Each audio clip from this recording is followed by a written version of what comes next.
অন্য দিনের চেয়ে আজ মনে হয় একটু তাড়াতাড়ি দোকান বন্ধ করলাম। অন্যদিন 3টে বেজে যায় দোকান বন্ধ করতে করতে। আমি হরিদাস, পেশায় একজন কাপড় ব্যবসায়ী। বাজারে আমার একটা ছোট্ট শাড়ির দোকান আছে। রাত 9-10টায় বাজারে সব দোকান বন্ধ হয়ে গেলেও আমি আমার দোকান খোলা রাখি। এর কারণ খুবই ব্যক্তিগত। 2 বছর কর্মচারী দিয়ে কাজ করিয়েছি আর নিজে বাড়িতে বসে আরাম। ফলে ব্যবসায় লালবাতি জ্বলে গিয়েছিল। এই 2 বছরে পথে বসার মতো অবস্থা হয়েছিল। তাই সব কর্মচারীকে ছাঁটাই করে দিয়ে নিজেই দোকানের দেখাশোনা করছি। এখন একটু স্বস্তির নিঃশ্বাস ফেলতে পারছি। একজন কর্মচারী রেখেছি, তাকে সন্ধ্যার পরেই ছুটি দিয়ে দেই। দোকান বন্ধ করে দোকানের হিসাব নিকাশ সামলাতে হয়। বাড়িতে আমার ছোট ছোট 2টা বাচ্চা আছে। তারা রাত বিরাতে হঠাৎ কান্না করে অস্থির করে তোলে। ঠিকমতো হিসাব করা যায় না, আর তাই মধ্যরাত অবধি দোকানেই থেকে যায়। আজ 6টা মাস থেকে এভাবেই চলছে আমার কাজ। প্রতিদিনের মতো নির্জন এই রাস্তা দিয়ে সাইকেল চালিয়ে যাচ্ছি। হঠাৎ গ্রামের মাছ বাজারের কাছে আসতেই একটা কণ্ঠস্বর শুনে থমকে দাঁড়ালাম। মাছ নিয়ে নিব, মাছ, ইলিশ মাছ এনেছি, মাছ নিয়ে যান। আমি কান খাড়া করে বাজার থেকে ভেসে আসা কণ্ঠস্বর শোনার চেষ্টা করি। এত রাতে বাজারে মাছ বিক্রি করছে কে? আগে শুনেছিলাম রাতের বেলা বাজারে সবকিছু সস্তা সস্তা দিয়ে দেয়, কিন্তু এখন তো ভোর রাত, এই রাতে বাজারে কেউ মাছ বিক্রি করছে, এটা বিশ্বাস করতে আমার খুব কষ্ট হচ্ছে। তাও আবার ইলিশ মাছ। বাজারের ভিতর গিয়ে দেখি তো।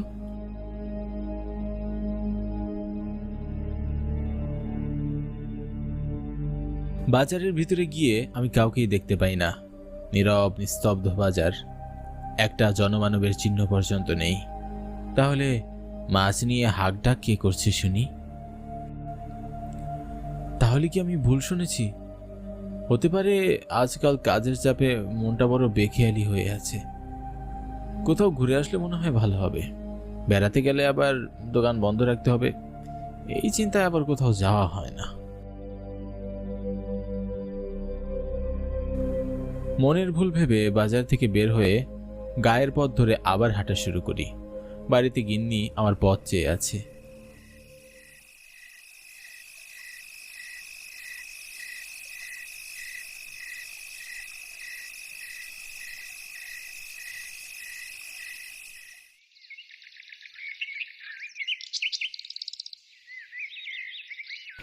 সকাল 8টায় আমি আমার দোকানের উদ্দেশ্যে বেরিয়ে পড়ি। কর্মচারীদের বিদায় করায় বিশ্রাম খুব কম করা হয় আমার। এ নিয়ে গিন্নি অনেক কথা শোনান। দিন দিন নাকি আমি অনেক কিপটে হয়ে যাচ্ছি। কাজের চাপে ঠিকমতো ঘুমানো, খাওয়া দাওয়া এসব করছি না। কয়েকজন কর্মচারী রেখে তাদের দোকানের দায়িত্ব বুঝিয়ে দেওয়ার জন্য গিন্নি রোজ কানের কাছে জ্ঞান জ্ঞান করে। কর্মচারী রাখলে যে পরে দোকান বেচে পালাতে হবে, সেটা তাকে বোঝানো যায় না। এখন শান্তিতে দুবেলা দুমুঠো খেতে পারছি, এটাই তার সহ্য হচ্ছে না।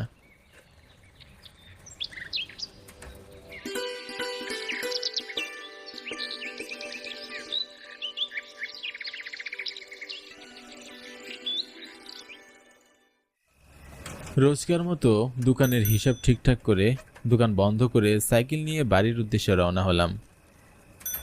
আজ ভালোই বিক্রি হয়েছে। আতিক মাস্টার একাই 10টা শাড়ি নিয়েছে। আতিক মাস্টারের কাছে প্রাইমারি স্কুলে পড়তাম। লোকটা বড়ই ভালো মানুষ, আর তার শাড়ির দামও অনেকটাও কম রেখেছি। মনটা আজ অন্য দিনের তুলনায় বেশ ভালো। 1 বছরের দোকানের লাভ বেশি হলে এবার বাড়ির কাজ ধরব।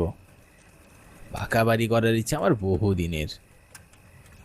আকাশ কুসুম চিন্তাভাবনা করতে করতে আমি বাজারের কাছে চলে এলাম। আর তখনই সামনে তাকিয়ে হঠাৎ আমার গা ছমছম করলো। আমার সাইকেলের সামনে একটা বড় সড়ো গাছ পড়ে আছে। রাস্তার মাঝখান থেকে গাছটা কে ফেলে রেখেছে?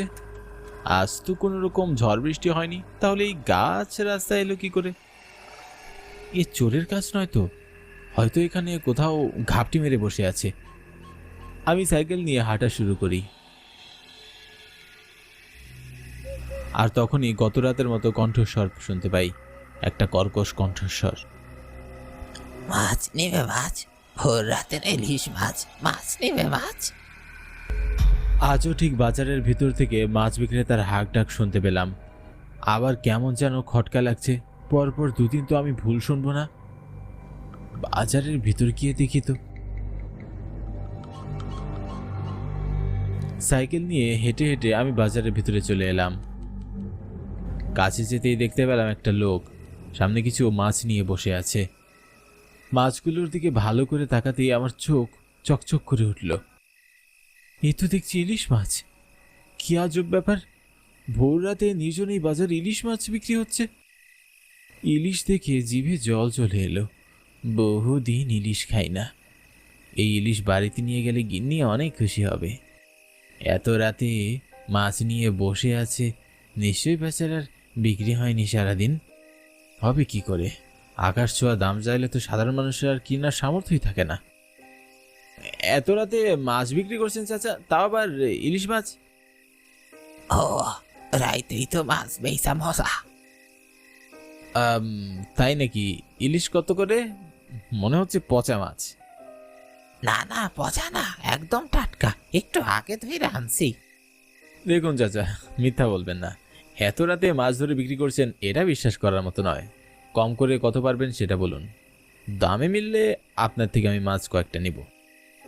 এই মাছের অনেক দাম, দেখতেছ না, একদম টাটকা। মাছ বিক্রেতার কথা আসলে সত্যি, মাছগুলো একদম ফ্রেশ মনে হচ্ছে। আচ্ছা ঠিক আছে চাচা, দাম বলুন। এই মাছ নিতে হলে তো আর জীবন দিতে হবে। মাছ বিক্রেতার কথায় মুহূর্তে আমার চোখে মুখে বিস্ময় আবার ভয় ফুটে ওঠে। মানে জীবন দিতে হবে মানে? মানে তুই আজকে বাড়ি ফিরতে পারবি না, তোরে আমি অনেকদিন থেকে ধরার চেষ্টা করতেছি। কি বলছেন চাচা আপনি? মাছ নিবি না? ইলিশ মাছ? না না, আমার মাছের দরকার নেই, আমি চাই। আজকে তুই যেতে পারবি না, আমার হাত থেকে তোকে কেউ বাঁচাতে পারবে না। মাছ বিক্রেতার কথায় আমার প্রচন্ড ভয় হতে শুরু করে। মনে হচ্ছে যেন আমি খুব বাজে কিছুর খপ্পরে পড়ে গেছি। তার হাত থেকে আজ আর নিস্তার নেই। নে ইলিশ মাছ নে, তুই মাছ খাবি, আমি দেখবো তোকে। মাছ বিক্রেতার এমন হাসির শব্দ আমার বুকে হাতুড়ি পিটার মতো শব্দ শোনাচ্ছিল। কি ভয়ঙ্কর সে হাসি! মুহূর্তেই মাছ বিক্রেতা ভয়ঙ্কর রূপ ধারণ করল।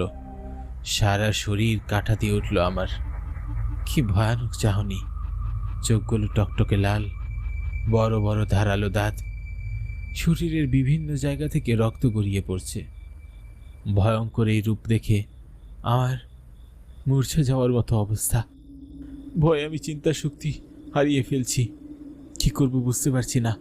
পাগুলো যেন মাটির সাথে আটকে আছে, নড়বার শক্তিটুকু নেই। এই বাজারে প্রতি রাইতে মাছ বিক্রি করি, টাটকা মাছ, ইলিশ মাছ। ইলিশের ঘ্রাণে যে একবার আমার দোকানে আসে, তার প্রাণ আমার হাতেই যায়। তুইও মরবি। না, আমি মরতে চাই না, যেতে দাও আমায়। ভয়ে আমি সাইকেল ফেলে রেখে দৌড়ে পালাই। যত দ্রুত সম্ভব এখান থেকে পালাতে হবে। পেছন পেছন ভয়ঙ্কর চেহারার অশরীরীটাও ছুটে আসছে। এ যেন আমাকে আর ছাড়বে না। দৌড়াতে দৌড়াতে আমি আমার বাড়ির আঙ্গিনায় এসে জ্ঞান হারিয়ে ফেলি। তারপর আর কিছুই মনে নেই।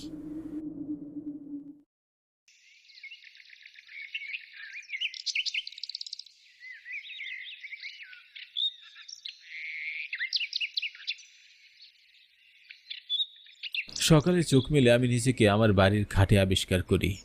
রাতের ঘটনা সব আমার মনে পড়তে থাকে। মুহূর্তে আমার শরীর শিউরে উঠে রাতের ঘটনা মনে করে। আমি আমার বউকে আরেক মুরব্বীকে সব ঘটনা খুলে বলি।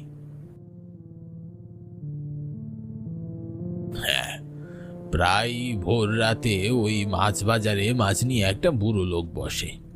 ওই বুড়ো লোকটার নাম কিরণ। কিরণ দা আজ থেকে 6 মাস আগে ওই বাজারেই মারা যায়। কি করে মারা যায় লোকটা? শুনেছি বাজারে এক লোকের সাথে তার খুবই দ্বন্দ্ব হয়, আর তাই রাগের মাথায় নিজের গলায় ছুরি বসিয়ে দেয়। কি মর্মান্তিক মৃত্যু রে ভাই। হ্যাঁ, তারপর থেকে প্রায় মানুষ ভোর রাতে বাজারের রাস্তা দিয়ে হাঁটলে মাছ বিক্রির হাক ডাক শুনে। যারা সে ডাক শুনে বাজারে যায় তারাই কিরণদার হাতে প্রাণ হারায়। এই জন্যই তোমায় বলি, রাত বিরাতে বাইরে থেকো না। গ্রামের অবস্থা ভালো না। ভোর রাতে ভূত পেত্তারা উৎপেতে থাকে। তুমি তো আমার কোনো কথাই শোনো না। এখন শুনবো বউ, তোমার কথা না শুনে বড্ড ভুল করে ফেলেছি। আরেকটু হলে আমার প্রাণ হারাতাম প্রেতাত্মার হাতে। রাতের ঘটনা আমি কখনোই ভুলতে পারবো না।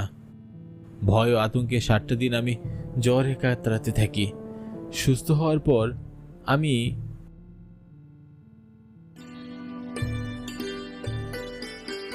বিকাল হওয়ার সাথে সাথে দোকান বন্ধ করে বাড়ি চলে আসি। রাতের বেলা ভুলেও ওই মাছ বাজারের আশেপাশেও আমি যাইনি। আমার মনে হয় কিরণদা এখন ইলিশ মাছ সামনে নিয়ে আমার অপেক্ষায় আছে। সেদিন রাতে আমাকে মারতে না পারার ক্ষোভ তার ভিতরে এখনো আছে। গেল। আমি অনির্বাণ রায়, পেশায় স্কুল শিক্ষক। বনগা হাই স্কুলে বায়োলজি পড়াই। এই প্রচণ্ড গরমে ছুটিটা পেয়ে একটু স্বস্তি পেলাম আর কি।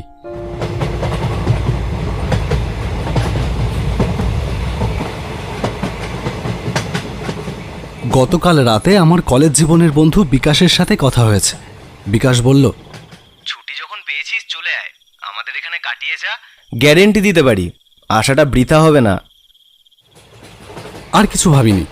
সকাল সকাল ব্যাগে কিছুদিনের পোশাক আর আমার লেখার ডায়েরিটা নিয়ে ট্রেনে চেপে পড়েছি। আমার বন্ধু বিকাশ পেশায় একজন ডাক্তার। কলেজের সাবজেক্ট এক থাকলেও বিকাশ হয়ে যায় ডাক্তার, আর আমি শিক্ষকতার ভারটাই তুলে নিই কাঁধে। কলেজ শেষ করার পর আর দেখা করা হয়নি বিকাশের সাথে। ওই যা একটু আধটু ডিজিটাল কানেকশন, মাঝে মাঝে ফোনে কথা হয়, আর সময় পেলে একটু আধটু ভিডিও কল। বিকাশের আপন বলতে কেউ নেই। ছোট থাকতেই মা মারা যায়, আর বাবা আর একটা বিয়ে করে অন্য কোথাও সংসার পাতে। বিকাশ বাবা থাকতেও অনাথ হয়ে যায়। বিকাশের মাসি ওকে মানুষ করে। তিনিও বিয়ে করেননি। বিকাশকেই নিজের ছেলের মতন ভালোবাসত। বিয়ে না করার কারণটা বোধহয় বিকাশই। তার শিক্ষাগত যোগ্যতা ছিল না। একজনের বাড়িতে চাকরানির কাজ করত।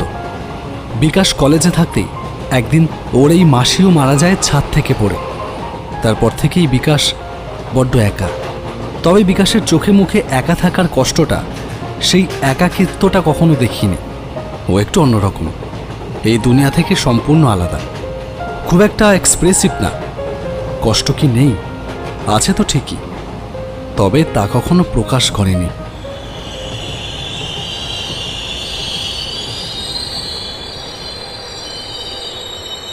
রানাঘাট থেকে 6টা স্টেশন পেরিয়ে ট্রেন যখন ধুবুলিয়ায় পৌঁছালো তখন বাজে প্রায় 1টা।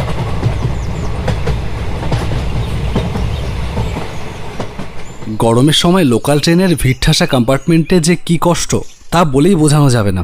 তবু যে বনগা লোকাল না এটাই রক্ষে। যারা উঠেছে তারাই জানে। ট্রেন থেকে নেমে একটু স্বস্তি পেলাম বটে, তবে ঘামে আমার টি শার্টটার একেবারে যাচ্ছে না তাই অবস্থা। বিকাশ এসেছিল নিতে। স্টেশনের বাইরে বেরিয়ে ও রয়্যাল এনফিল্ডে চেপে বসলাম।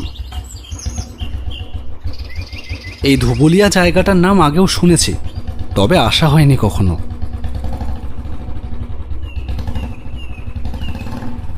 বিকাশের বাড়ি পৌঁছাতে 20 মিনিট সময় লাগলো। বাড়িতে পৌঁছেই ফ্রেশ হয়ে নিলাম। তারপর লাঞ্চ সেরে বসলাম বিকাশের সাথে গল্প করতে। দিন দিন গরমটা একটু বেশিই পড়ছে বল। তা যা বলেছিস, মানুষ যে কি করে বাঁচবে সেটাই তো মুশকিল। এই বিকাশ, তোর মনে আছে আমাদের কলেজ জীবনের কথা? বাবা, তা আবার মনে থাকবে না? কত তালতামারি না করেছি। আর ওই যে সোনালি, মনে আছে? মনে আবার থাকবে না? সোনালিকে আমাদের ব্যাচের সবারই ভালো লাগতো। তারপর তো আমাদের মধ্যে সিদ্ধান্ত নেওয়া হয়, ভাই যে পড়াতে পারবে সোনালি তার। শেষে দেখা গেল সোনালি নাকি তোকে ভালোবাসে। এদিকে তুমি আবার এসবে যাকে বলে নট ইন্টারেস্টেড। আচ্ছা, কি অসুবিধে হতো বলতো? না সোনালীকে দেখতে খারাপ ছিল, না সে পড়াশোনাতে খারাপ, আর তাছাড়া সব দিক থেকেই সোনালী তোর জন্য পারফেক্টই ছিল। তাহলে কেন গেলি না ওর সাথে রিলেশনে? ভয়, ভয় রে, আমার খুব ভয় করে জানিস। কিসের ভয়? হারিয়ে ফেলার ভয়। খুব সহজে একটা মানুষকে আপন করে নেওয়া যায়, কিন্তু সেই মানুষটা যখন ছেড়ে চলে যায় খুব কষ্ট হয় জানিস। আর আপন মানুষগুলোকে হারানোর বেদনাটা আমার থেকে ভালো কেউ জানে না অনির্বাণ। ছোটবেলায় মাকে হারিয়েছি, বাবা থাকতেও নেই, আমায় অনাথ করে দিয়ে চলে গিয়েছিল অন্য কারোর হাত ধরে। একটা বারের জন্য ভাবেনি আমার কথাটা। হঠাৎ মাসি আপন করে নিল। নিজেকে আর অনাথ বলে মনে হতো না তখন, বিশ্বাস কর। মায়ের অভাবটা না কোনোদিন বুঝতে দেয়নি। ডাক্তারি পরীক্ষার জন্য কত টাকা লাগে, মাসির কাছে ছিল না অত টাকা, তবুও সেই টাকা জোগাড় করে দেয় শুধু আমার পড়াশুনোর জন্য। কোথা থেকে কিভাবে জোগাড় করলো কোনোদিন বলেও নি। কতই না করেছে মানুষটা আমার জন্য। তারপর একদিন সেও ছেড়ে চলে গেল। দেখ, আমি আবার অনাথ হয়ে গেলাম অনির্বাণ। তাই আর কাউকে আপন করে নিতে ইচ্ছে হয় না, ভয় হয় যদি সেও হারিয়ে যায়। সন্ধ্যার একটু পরে বিকাশ চা করে নিয়ে এলো।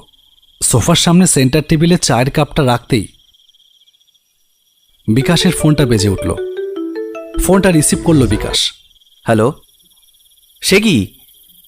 ওকে, আমি এক্ষুনি আসছি। বিকাশকে উত্তেজিত দেখে প্রশ্ন করলাম, কিরে, কি হয়েছে?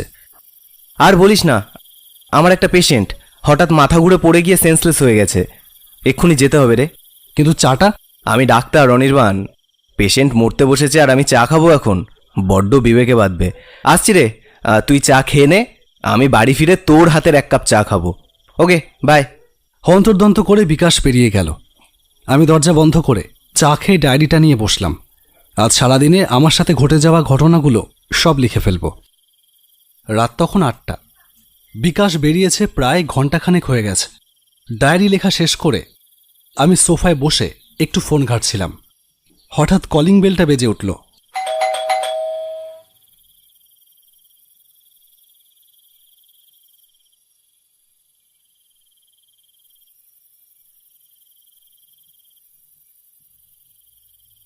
উঠে গিয়ে দরজা খুলতেই দেখলাম এক বয়স্ক ভদ্রলোক দাঁড়িয়ে আছে। চুল দাড়ি সব সাদা। ডাক্তারবাবু আছেন? গলার আওয়াজ শুনে আমি কিছুটা হতবাক হলাম। ভদ্রলোকের চেহারার সাথে তার গলার আওয়াজের বিন্দুমাত্র মিল নেই, একেবারে খড়খড়ে গলার স্বর। বললাম, না, একটা এমার্জেন্সি কল এসেছিল, পেশেন্ট দেখতে গেছে। খুব দরকার ছিল, সময়ও যে কম। অনেকক্ষণ হয়ে গেছে, চলে আসবে এক্ষুনি। আপনি বরং একটু অপেক্ষা করুন। আসুন, ভেতরে এসে বসুন। হ্যাঁ হ্যাঁ হ্যাঁ, সেই বরং ভালো। ভদ্রলোক বললেন, আপনাকে তো আগে কখনো এখানে দেখিনি। বললাম, আমি ডাক্তারবাবু, মানে বিকাশের বন্ধু। এখানেই প্রথম এলাম, আমার বাড়ি বনগাঁতে। ও আচ্ছা, তা বাবা কি করা হয়? আমি একজন শিক্ষক, স্কুলে বায়োলজি পড়াই। বাবা, বেশ। তা আপনি কি করেন? আমি বাবা তেমন কিছু করি না, বিয়ে করিনি, সংসার নেই, যা আছে একার মতন চলে যায়। তবে এক সময় করতাম, আর আমার সেই কাজ থেকেই আমার জীবনের চরম সর্বনাশ ঘনিয়ে আসে। না না, ভুল বললাম, সেই কাজ না, পাপ, একটা পাপ আমার জীবনকে পুরো অন্ধকারে ঠেলে দিয়েছে। মানে? আমি কিছু বুঝলাম না। তুমি ভূতে বিশ্বাস করো? দেখুন, বিশ্বাস যে ঠিক করি না বলবো না। পজিটিভ এনার্জি যদি থাকে তবে নেগেটিভ এনার্জিও আছে, কিন্তু তার সাথে আপনার জীবনের কি সম্পর্ক? আছে বাবা, সম্পর্ক আছে। এই গল্প আমার জীবনের গল্প। আমার বাবা যখন মারা যায় তখন আমার বয়স 23 বছর। আমার টাকা পয়সার অভাব ছিল না কোনোদিন। ভগবানের ইচ্ছায় বাবা যা করে রেখে গিয়েছিলেন তাই দিয়ে 3 পুরুষ বসে বসে খেতে পারি। তাই আর চাকরি বাকরি বা কোনো ব্যবসাও করিনি। বিয়ে করতে মন চায়নি। আমি সবসময় স্বাধীন থাকতে চেয়েছিলাম।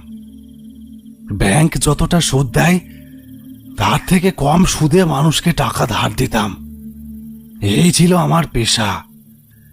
শুদ্ধ বাংলায় যাকে বলে তেজারতি ব্যবসা। দেখতে দেখতে বছর 10 কেটে যায়। একদিন এক প্রাপ্তবয়স্কা মহিলা আমার কাছে আসে টাকার জন্য। 3 লক্ষ টাকা ধার নেয় 8% সুদে। কথা ছিল বছর 3 মধ্যে সে সব টাকা শোধ করে দেবে। কিন্তু 4 বছর কেটে যায়, তবু সে টাকা শোধ দিতে পারেনি।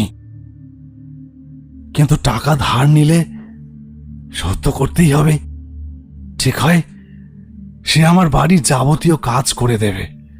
এই যেমন রান্না করা থেকে শুরু করে কাপড় কাচা, বাসন মাজা, সবকিছুই। কোনো মাইনে সে পাবে না। সে মতো সে কাজ করতে শুরু করে। তার নাম ছিল ইন্দু, অবিবাহিতা একজন মহিলা। বেশ কিছুদিন কেটে যায়। সে প্রতিদিন সকালে আসতো, দুপুরে চলে যেত, আবার সন্ধ্যার পরে আসতো, রাতে চলে যেত। একদিন হঠাৎ আমার শরীর খুব খারাপ হয়ে পড়ে। পরপর 3 দিন সে আমার সেবা শুশ্রূষা করে আমাকে সুস্থ করে তোলে। ইন্দুকে দেখতে খুব সুন্দর ছিল। ধীরে ধীরে আমি ইন্দুর প্রতি আকৃষ্ট হতে থাকি। সে যেন ধীরে ধীরে আমার দুর্বলতা হয়ে যায়। আমি ওকে ভালোবেসে ফেলি। ইন্দু যখন কাজে আসতো, আমি ওর দিকে তাকিয়ে থাকতাম। যখন চলে যেত, বাড়িটা খুব খালি খালি লাগতো, খুব একা একা লাগতো নিজেকে। ইন্দুও সেটা বুঝতে পারত। একদিন সে নিজেই আমাকে বলল, দেখুন বাবু, আপনার কাছে আমি কৃতজ্ঞ। আপনি আমার প্রয়োজনে আমাকে টাকা ধার দিয়ে সাহায্য করেছেন। তবে আপনি যেটা ভাবছেন সেটা সম্ভব নয়। আপনাকে আমি শ্রদ্ধা করি, সম্মান করি। দয়া করে নিজের জায়গাটা নষ্ট করবেন না। নিজেকে আমার চোখে ছোট করবেন না। আমি সারা জীবন আপনার দাসী হয়ে থাকব। আপনার ঋণ আমি শোধ করব। তবে আপনি যেটা চান সেটা আমার পক্ষে সম্ভব নয়। আমার খুব রাগ হলো। আজ পর্যন্ত আমি যা চেয়েছি তাই পেয়েছি, আর এই মেয়ে কিনা আমায় না বলে। মাথা ঠিক রাখতে পারিনি। রাগ মানুষকে কি না করায়। জোর করে ওকে টেনে ফেললাম বিছানার ওপর। আর আর তারপর কাজটা করার আগে একবারের জন্যও যদি বুঝতে পারতাম ভুল করছি, করতাম না। বিশ্বাস করুন, কিন্তু সর্বনাশ করে বুঝলাম জীবনের সব থেকে বড় ভুল করলাম আজ। আর নিজের ভুলটাকে ঢাকতে করে ফেললাম আর একটা ভুল। ইন্দুকে টানতে টানতে নিয়ে গেলাম ছাদের ওপর, আর তারপর ছাদ থেকে ঠেলে ফেলে দিলাম নিচে। নিজেই ফোন করলাম পুলিশকে। জানালাম ছাদ থেকে পড়ে ইন্দু মারা গেছে।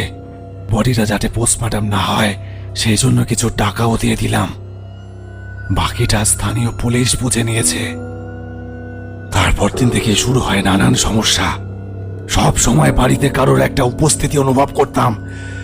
একটা অদৃশ্য অদ্ভুত গন্ধ পেতাম, যেটা ইন্দুর শরীর থেকে বেরোতো। একদিন রাতে ঘুমিয়ে আছি, হঠাৎ কানে এলো নুপুরের শব্দ।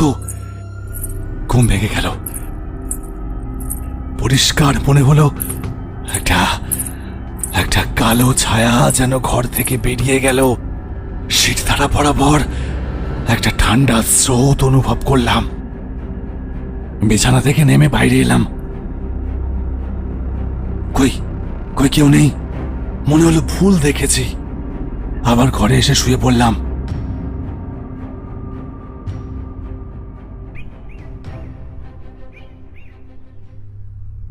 সকাল হতেই দেখলাম ডাইনিং টেবিলে রান্না করা খাবার সাজানো আছে। ঘরটা যেন কেউ পরিষ্কার করে দিয়েছে। রান্নাঘরে এসে দেখলাম বাসনগুলো সব মাজা। মনে পড়ে গেল হিন্দু বলেছিল আমার ঋণ সে শোধ করবে। তাহলে কি সেই সারাটা দিন একটা ঘোরের মধ্যে কাটলো। রাতে ঘুমিয়েছি তখন অনেক রাত। কানে এলো কে যেন গান গাইছে।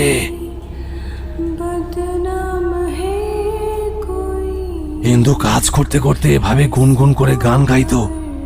বিছানা ছেড়ে নামলাম। গানটা ভেসে আসছে রান্নাঘরের দিক থেকে। আওয়াজ লক্ষ্য করে রান্নাঘরে এলাম।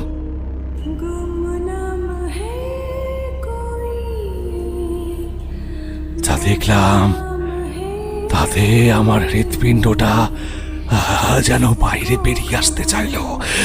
গুনগুন করে গান গাইতে গাইতে সবজি কাটছে ইন্দু।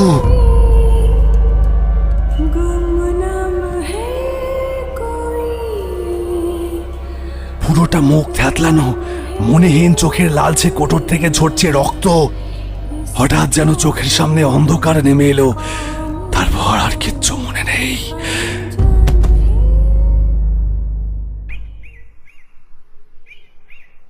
পরদিন সকালে যখন ঘুম ভাঙলো তখন আমি সোফাতেই শুয়ে আছি। ডাক্তারবাবু আমায় বললেন, তেমন কিছুই না, হঠাৎ ব্লাড প্রেশার হাই হয়ে গিয়েছিল, তাই সেন্সলেস হয়ে গিয়েছিলেন। রেস্ট নিন, আর এই ওষুধগুলো লিখে দিচ্ছি, সময় মতো খাবেন। তারপর থেকে একা থাকতে ভয় হতো। একটা ছেলে রেখে দিলাম দেখাশোনার জন্য, রবি। সবসময় আমার সাথেই থাকতো। গরিব ঘরের ছেলে, আমি ওদের সংসারের সমস্ত খরচ তুলে নিলাম আমার কাঁধে। তারপর থেকে আর তেমন কিছু হয়নি। কিন্তু আজ হঠাৎ সন্ধ্যার একটু আগেই রবি এসে বলল, বাবু, মায়ের শরীরটা খারাপ করেছে, একটু বাড়ি যেতে হবে। রবি চলে গেলে একা একাই ঘরের মধ্যে পায়চারি করছিলাম। হঠাৎ একটা কান্নার শব্দ কানে এলো। মনে হলো যেন খুব দূরে কেউ একজন কাঁদছে। না না না না না, কাছে। আওয়াজটা যেন ধীরে ধীরে কাছে আসছে। এই ভর সন্ধেবেলায় কে এমন করুণ ভাবে কাঁদবে? এক মিনিট, আওয়াজটা ছাদের দিক থেকে আসছে না? হ্যাঁ হ্যাঁ, তাই তো। কিন্তু আমার বাড়িতে বর্তমানে আমি ছাড়া তো আর কেউ নেই। তবে ইন্দু, না না না, ভালো হতে পারে না। সিঁড়ি বেয়ে উঠে গেলাম ছাদে।